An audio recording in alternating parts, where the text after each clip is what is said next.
Welcome to Drive Through on US Modernist Radio. Between our regular podcasts, Drive Through has you meet interesting people, hear about great houses, and discover the rich history of modernist architecture, all in about 10 minutes, with your host, the man Dwell magazine called the Lorax of Modern Houses, George Smart.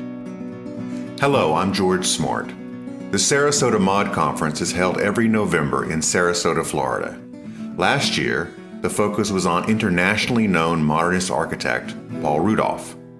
Rudolph became a leader of the Sarasota style of modernist architecture associated with architects Ralph Twitchell, Jack West, Gene Leedy, Tim Siebert, Bert Brusmuth, Carl Abbott, and others.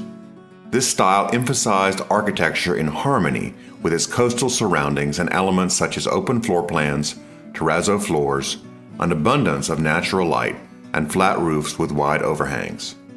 Sarasota, in addition to its warm weather, beautiful beaches, and coastal charm, pulls in tourists to see the mid-century architecture.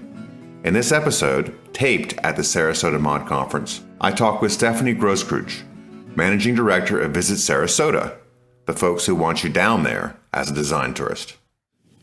Tell me about the allure of Sarasota. You're the person in charge of making people want to come here, right? I'm one of the team that goes out there and tells the world about what an amazing place this is to come and visit. So what is so amazing about Sarasota? I think most especially for your audience, it is the eclectic collection of a vast amount of arts and culture offerings in a really pretty small footprint in a small town. We're 55,000 people population year round in the city of Sarasota, and Sarasota proper is where most of our cultural amenities call home. And we're a city and a county that has 40 miles of coastline, barrier reef islands, different complexions on each one of them, from very manicured and upscale Longboat Key to very sand in your toes and more Key Westy on Siesta, and then some of the other islands to the south, Casey Key, which has some lovely homes, but all peppered along the water and hard to access. And then Venice is a lovely, charming community that's you'll feel like a little bit of a throwback to the 60s and 70s when you go to the downtown Venice area. So we have some amazing charm, and it's all on a coastal feel. So our downtown sits, as you see, we're here at the Hyatt Regency, which is a downtown hotel and sits directly on the bay. How did Sarasota get discovered by people? I think Sarasota has a very large population of seasonal residents who call Sarasota their home in the winter, and they call various other parts of the country home in the summer. So we have a large collection of Northeastern, Midwestern folks that are seasonal residents here. We kind of got teased. We've been the sponsor of the Tanglewood Festival the last couple summers, and people there will say to us, "You're the Berkshires of Florida."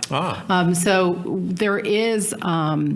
We have an opera, we have a ballet, we have an orchestra, we have theater galore, we have art everywhere, the peppering of different architecture that is very attractive to people. So we have an awful lot of things that people that live in larger cities and larger metropolitan areas of the country want when they winter. And that was kind of the attraction when John Ringling and Bertha Palmer and our founding fathers, if you will, came to this destination, loved that it was a waterfront community, but wanted the arts and culture that they enjoyed back in Chicago or New York or Detroit in the place where they called home in the winter. So they are somewhat responsible for the fact that we do have all these amazing amenities in this small destination.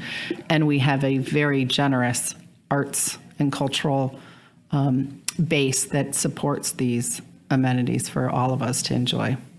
Ringling, of course, was associated with the circus. He most certainly was. And built his estate in the 20s? Yes. Mm-hmm. Which is now a beautiful, complex art museum and art center. Art museum, circus museum, the home, Katazan, which sits directly on the bay. And he made his money in, I think, some dabbling in oil, but mostly the circus. And then had this amazing love affair with everything Renaissance art and shipped by hook or by crook, by boat, by train, however, all these amazing pieces of art that we have. One of the largest collections of Peter Paul Rubens' work sits at the museum at the Ringling. And then there is the Tibbles Learning Center that talks all about the history of the circus here in Sarasota, and just amazing works of art throughout that. And they will open the Center for Asian Art in the beginning of 2016. So we're very excited that that has continued to grow and develop, most especially in the last 20 years since the university system now manages the estate and the museums and that whole complex for the state of Florida, which was all gifted to. Well, as well, there was the Sarasota Architects. There was. And how did they get attracted to the area? I think the same way. I think they were probably lured down here by their friends Bertha Palmer and John Ringling to say, we want beautiful homes. And of course, the mid-century modern and that whole style of architecture was just so convenient for a state before air conditioning that had an average yearly temperature in the 70s. People wanted homes that were easy to cool, easy to let breezes go through. That's the blessing of living on the Gulf Coast of Florida. We always have a breeze. It's a hot and muggy day out today, but if you go outside, there's a breeze. We're on the water. It lends itself to that. So these homes were built and developed in the architecture style so that I think they let nature in and you got to enjoy breezes and kept the house cool when the days were warm. But mid-century architecture was certainly not a mainstream thing for a long time. It was not. And it's only recently been recognized as part of Sarasota's history. And how is that playing itself out? I think it's playing itself out rather nicely. It is one of those areas, much like Palm Springs, that people are recognizing that these are spots in the country that you can come and see some different architecture. And we have recently, really with the advent of the folks that are running the Mod Conference that you're at, the Center for Architecture in Sarasota, there is a movement now to preserve and save an awful lot of these things that probably 25 years ago, some of these buildings and homes weren't saved.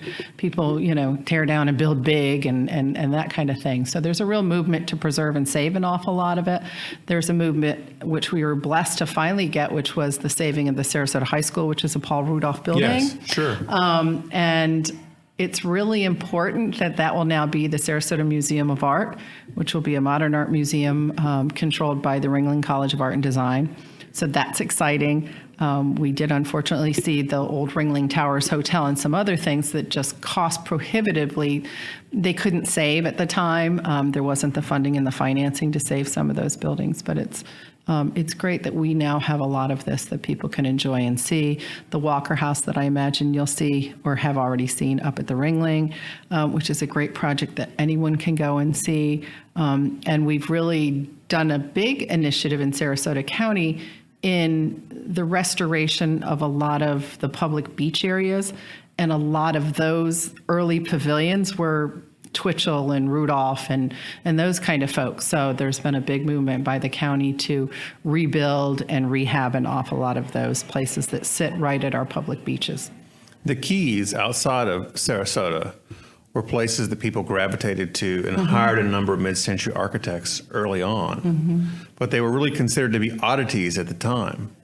In fact, I read newspaper accounts of where people were talking about these strange houses being built. Well, I think there's a peppering of a lot of different houses, most especially the first areas of this county that were developed were, of course, across the coastline, because people wanted to be close to the water, breezes. And especially if you were going to seal it up and go away for a few months out of the year, they wanted to enjoy the beautiful. So I think you had some of those architects doing those, and then an awful lot of the Spanish-style homes still pepper that area. So there's no real spot. Probably Lido Key in this area is the most concentration of some of the modern homes that were built and saved. Yes. But there's a peppering them throughout the community and different areas. And we've just a couple years ago did a guide in collaboration with Ringling College and local architects, and more importantly, the people that own these amazing homes now. And so we have the Sarasota Tour of Architecture that really speaks to those homes most especially the Sarasota School of Architecture homes that are in the destination. And we got blessing by a lot of the homeowners to say, yes, you can put my home in the guide and talk about the architecture that designed the home. And it's a bit of a self-guided tour, so it was a really exciting project and very popular. And it allows people to drive by and see some of these homes. And many times throughout the year, some of them are open to the public to go in and look at them. And some of them are public buildings as well. With the new houses that are going up now, are they a particular style at all? Or is there I think a trend we're seeing a lot of some of the more modern. I mean, we still, I think America is, for so long it's like go big or go home. And then people realized it costs a lot of money to run some of these houses that they have built with these ginormous ceilings and huge footprints. And of course, now there's the small home movement. And I think, but we've seen an awful lot of new homes be built that are very modern and very much of the whole walls collapsing so that the whole front opens up, and they're making them out of different and unique materials and just much more in that whole theme. And there's the Center for Architecture, which now also houses the university's graduate program for architecture. So those students are here in Sarasota and getting their master's degree and really learning from and studying an awful lot of the modern architecture that is here. Sarasota is really being put on the map by some of its design now. I think so.